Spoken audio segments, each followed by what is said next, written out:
यदि आप हमारे चैनल के सभी गाने को पसंद करते हैं तो डीडी प्रोडक्शन हाउस के यूट्यूब चैनल को लाल बटन दबा के सब्सक्राइब करें और घंटी के निशान को जरूर दबाएं। राधा से भेलई हमरा लव गे,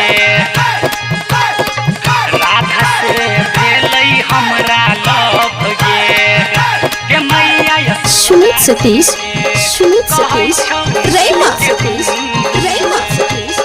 Presented by DD production house सकरी।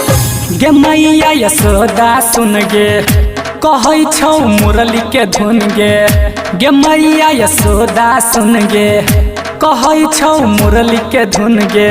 नैना से नैना लड़लै जब गे सुनना राधा से भेलै हमरा लव गे मैया यशोदा सुन गे कहै छौ मुरली के धुन गे मैया यशोदा सुन गे कहै छौ मुरली के धुन गे।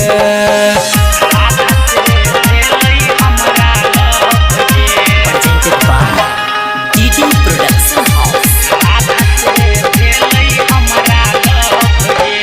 पानघाट पर जाइ छी बंसी बजाबै भोरे भोरे राधा पानी भरे आबै। पानघाट पर जाइ छी बंसी बजाबै भोरे भोरे राधा पानी भरे आबै।